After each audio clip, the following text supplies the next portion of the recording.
Olá, turma, tudo bem? Bora lá para nossa leitura. Domingo de Páscoa. Não sei quantos aí estão dedicando a esse dia, a família, a estar, né, com o Senhor, meditando um pouco mais sobre o que é a Páscoa, né, e o que não é a Páscoa. Às vezes a gente precisa pensar dos dois lados, né? Pensar o que é e meditar sobre isso e pensar no que não é, o que às vezes a cultura ou a sociedade impõe pra gente como uma verdade que não é verdade, né? Mentira. Então, esse é um dia para cristãos, para judeus, para muçulmanos, para, né, todo mundo que pensa um pouquinho sobre Cristo, sobre Deus. A gente acaba parando um pouquinho para pensar sobre isso. Então, eu queria te encorajar a realmente meditar um pouquinho mais sobre isso e ver o que o Espírito Santo tem aí para te ensinar nesse domingo de Páscoa. Ter comunhão com a família, com os irmãos, geralmente na igreja, né, por ser domingo, e com certeza ter um tempo de comunhão com o Senhor no seu individual também, tá bom? Deus abençoe. Vamos lá para a nossa leitura de hoje. Então, domingo, dia 7 dessa semana 14, dia 31 de março, último dia desse mês de março, finalizando então mais um mês e iniciando aí um livro, né? A gente está há 2 dias, desde sexta-feira a gente está dentro do livro de Juízes. E é um livro bem bacana para a gente pensar sobre como nós temos servido a Deus, né? Como a gente às vezes realmente entra em declínios espirituais por conta da nossa desobediência muitas vezes ou alguma coisa desse tipo. Nos chama muita atenção, pelo menos para mim chama muita atenção o livro de Juízes. É um livro extremamente forte devido ao momento que a gente vê em Deuteronômio, em Josué, que é essa conquista da Terra Prometida, essa chegada ali na Terra Prometida, e o quanto Deus tinha de promessas para Israel, para o seu povo. E assim que Josué morre, começa um declínio sem fim, né? Eles começam numa gangorra, literalmente. Vamos lá, gente. Hoje é capítulo 6 e capítulo 7. Nós vamos falar de mais um que Deus levanta na sua geração, no seu tempo, para fazer algo muito peculiar, muito diferente, né, para as pessoas que estão ali sofrendo algum tipo de opressão, que é Gideão. A gente conhece tanto a história de Gideão, mas às vezes a gente não presta atenção em outros detalhes que estão inseridos dentro dessa história, que é o próprio declínio de Israel, né? Por que Israel precisou de Gideão nesse momento? Então eu queria que você olhasse para essa história hoje um pouquinho diferente do que a gente está acostumado a ouvir nas pregações, né, nas ministrações sobre Gideão. Capítulo 6 diz assim: De novo, os israelitas fizeram o que o Senhor reprova, e durante 7 anos ele os entregou nas mãos dos midianitas. Os midianitas dominaram Israel, por isso os israelitas fizeram para si esconderijos nas montanhas, nas cavernas e nas fortalezas. Sempre que os israelitas faziam as suas plantações, os midianitas, os amalequitas e outros povos da região a leste deles as invadiam. Acampavam na terra e destruíam as plantações ao longo de todo o caminho, até Gaza, e não deixavam nada vivo em Israel, nem ovelhas, nem gado, nem jumentos. Eles subiam trazendo seus animais e suas tendas e vinham como enxames de gafanhotos. Era impossível contar os homens e os seus camelos. Invadiam a terra para devastá-la. Por causa de Midian, Israel empobreceu tanto que os israelitas clamaram por socorro ao Senhor. Quando os israelitas clamaram ao Senhor por causa de Midian, ele lhes enviou um profeta que disse: Assim diz o Senhor, o Deus de Israel: Tirei vocês do Egito, da terra da escravidão. Eu os livrei do poder do Egito e das mãos de todos os seus opressores. Expulsei-os e dei a vocês a terra deles. E também disse a vocês: Eu sou o Senhor, o seu Deus. Não adorem os deuses dos amorreus, em cuja terra vivem, mas vocês não me deram os ouvidos. Então o anjo do Senhor veio e sentou-se sobre a grande árvore de Ofra, que pertencia ao abiesrita Joás. Gideão, filho de Joás, estava malhando trigo num tanque de prensar uvas para escondê-los dos midianitas. Então o anjo do Senhor apareceu a Gideão e lhe disse: O Senhor está com você, poderoso guerreiro. Ah, Senhor, Gideão respondeu: Se o Senhor está conosco, por que aconteceu tudo isso?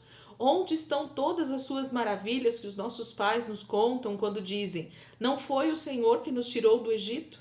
Mas agora o Senhor nos abandonou e nos entregou nas mãos de Midian. O Senhor se voltou para ele e disse: com a força que você tem, vá libertar Israel das mãos de Midian. Não sou eu quem o está enviando? Ah, Senhor, respondeu Gideão, como posso libertar Israel? Meu clã é o menos importante de Manassés e eu sou o menor da minha família. Eu estarei com você, respondeu o Senhor, e você derrotará todos os midianitas como se fosse um só homem.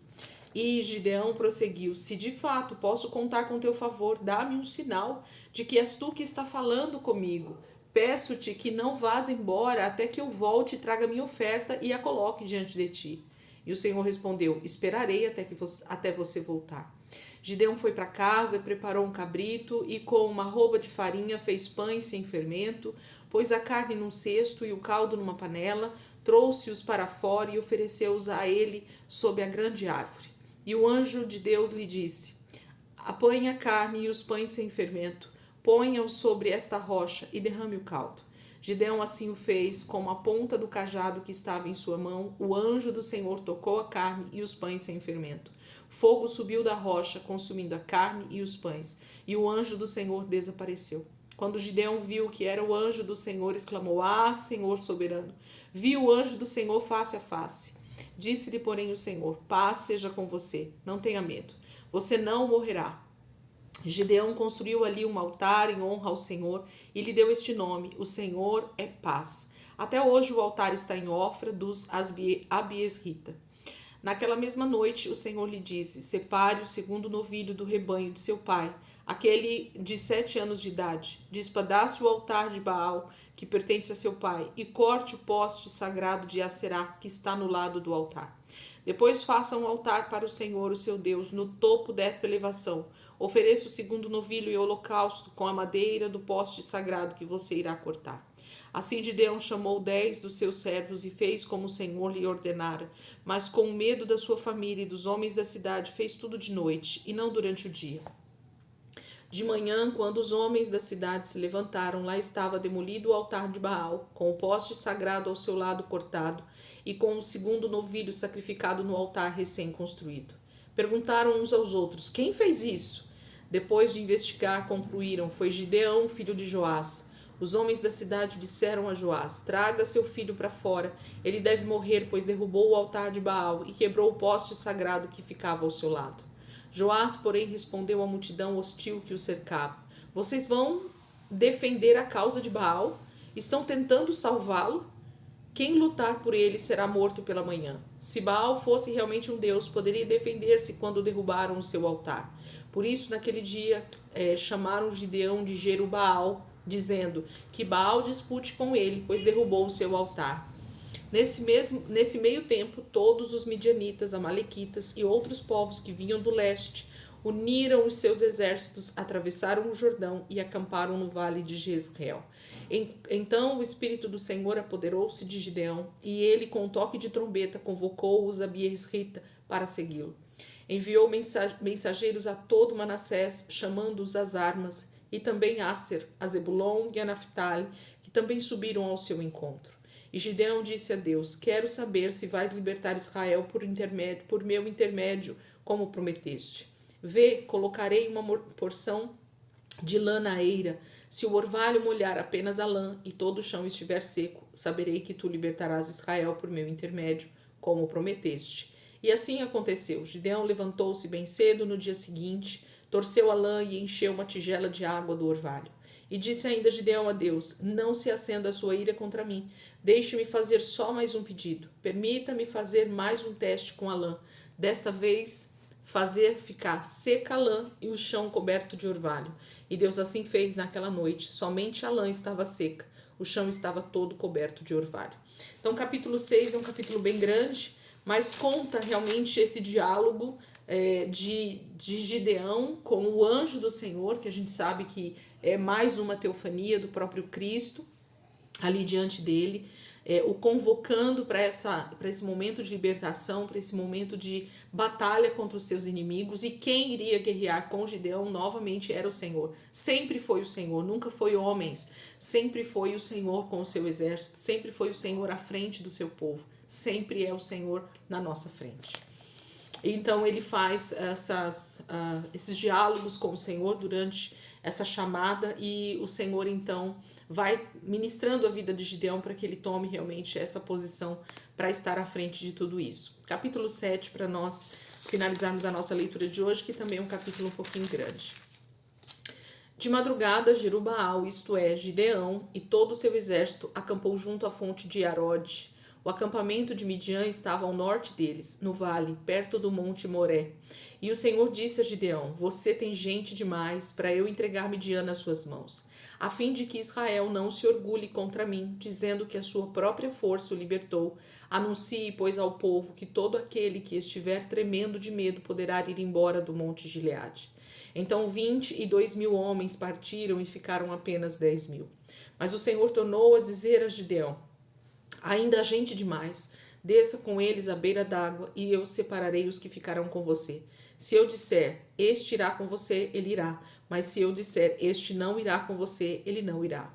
Assim Gideão levou os homens à beira d'água, e o Senhor lhe disse: Separe os que beberem água, lambendo-a como faz o cachorro, daqueles que se ajoelharem para beber. O número dos que lamberam a água, levando com a mão a boca, foi de 300 homens. Todos os demais ajoelharam para beber. E o Senhor disse a Gideão: Com os 300 homens que lamberam a água, livrarei vocês e entregarei os midianitas nas suas mãos. Mande para casa todos os outros homens. Gideão mandou os israelitas para suas tendas, mas reteve os 300. E estes ficaram com as provisões e as trombetas dos que partiram. O acampamento de Midian ficava abaixo deles, no vale. Naquela noite o Senhor disse a Gideão: Levante-se e desça ao acampamento, pois vou entregá-lo nas suas mãos. Se você está com medo de atacá-los, desça ao acampamento com seu servo Pura e ouça o que estiverem dizendo. Depois disso você terá coragem para atacar. Então ele e o seu servo Pura desceram até o posto avançado do acampamento. Os midianitas, os amalequitas e todos os outros povos que vinham do leste haviam se instalado no vale. Eram numerosos como nuvem de gafanhotos. Assim como não se pode contar a areia da praia, também não se podia contar os seus camelos. Gideão chegou bem no momento em que um homem estava contando o seu sonho a um amigo. Tive um sonho, disse ele. Um pão de cevada vinha rolando dentro do acampamento midianita e atingiu a tenda com tanta força que ela tombou e se desmontou. Seu amigo respondeu: Não pode ser outra coisa senão a espada de Gideão, filho de Joás, o israelita. Deus entregou os midianitas e todo o acampamento nas mãos dele. Quando Gideão ouviu o sonho e a sua interpretação, adorou a Deus. Voltou para o acampamento de Israel e gritou: Levantem-se! O Senhor entregou o acampamento midianita nas mãos de vocês. Dividiu os 300 homens em 3 companhias e pôs nas mãos de todos eles trombetas e jarros vazios, com tochas dentro. E ele lhes disse: Observe-me, façam o que eu fizer. Quando eu chegar à extremidade do acampamento, façam o que eu fizer. Quando eu e todos os que estiverem comigo tocarmos as nossas trombetas ao redor do acampamento, toquem as suas e gritem pelo Senhor e por Gideão.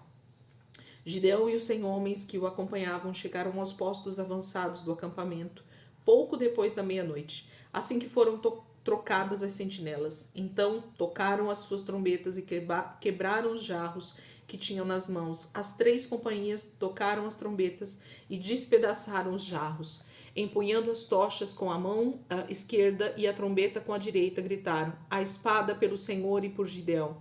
Cada homem mantinha sua posição em torno do acampamento, e todos os midianitas fugiram correndo e gritando. Quando as 300 trombetas soaram, o Senhor fez que em todo o acampamento os homens se voltassem uns contra os outros com as suas espadas. Mas muitos fugiram para Bet-sita, na direção de Zererá, até a fronteira de Abel-Meolá, perto de Tabate. Os israelitas de Naphtali, de Asser e de todo Manassés foram convocados e perseguiram os midianitas. Gideão enviou mensageiros a todos os montes de Efraim, dizendo: Desçam para atacar os midianitas e cerquem as águas do Jordão à frente deles até Bet-Bará. Foram, pois, convocados todos os homens de Efraim, e eles ocuparam as águas do Jordão até Bet-Bará. Eles prenderam 2 líderes midianitas, Oreb e Zeeb. Mataram Oreb na rocha de Oreb e Zeeb no tanque de prensar uvas de Zeeb. E depois de perseguir os midianitas, trouxeram a cabeça de Oreb e de Zeeb a Gideão, que estava do outro lado do Jordão. Capítulo 7 fala dessa estratégia. Eu tenho falado sobre isso já há algum tempo. E quando eu percebo, cada vez que a gente vai lendo a palavra do Senhor, as estratégias sempre mudam. Deus nunca faz a mesma estratégia de batalha com o povo de Israel. Nunca é da mesma forma. Por que isso? Na minha opinião, tem a ver com essa consulta, essa busca por direção que os líderes de Israel deveriam sempre ter ao Senhor. Ou melhor, sempre que o Senhor vinha falar com alguém, chamando ele para uma batalha, chamando ele para alcançar algo, para vencer algo, o próprio Senhor dava a estratégia. Então Deus é o primeiro a nos procurar, nos chamar para algo grande, para algo poderoso na presença dele. E ele então dá a estratégia. Não tem a ver com a nossa inteligência, não tem a ver com a nossa força, não tem a ver com o nosso tamanho de exército, não tem a ver com a nossa condição financeira, não tem a ver com a nossa sabedoria humana, tem a ver com a estratégia que vem do alto. Porque é Deus quem dá a estratégia e é Deus quem confunde o nosso inimigo para que ele seja vencido debaixo daquela estratégia. Então Deus é conhecedor de toda sabedoria, não de alguma, mas de toda sabedoria. Então o capítulo 7 fala dessa vitória, né, de Gideão contra os midianitas, não só contra eles, mas contra todo esse povo que estava acampado ali para a destruição de Israel. Amém, queridos? Então que esse domingo de Páscoa seja recheado não somente de chocolate, que você pode comer sim, mas seja recheado da presença de Deus, da unção do Senhor sobre as nossas vidas, desse desejo, né, cada dia maior de nós estarmos aqui na presença do Senhor, meditando, lendo, estudando, buscando a face do Senhor, cada dia mais de forma íntima e profunda, para que o Senhor venha sim ministrar a nossa vida e as transformações e as guerras contra os nossos inimigos espirituais sejam cada dia mais vencidas diante do Senhor. Amém, queridos? Deus abençoe, ótimo domingo para vocês. Amanhã começamos a semana 15, né? Para a honra e glória do Senhor. E nós vamos dentro do livro de Juízes praticamente essa semana inteira. Muito bom, muito bom, muito bom. A gente tem aí uma semana cheia de muitas guerras, muitas lutas travadas e o Senhor vencendo todas elas com Israel. Amém? Deus abençoe.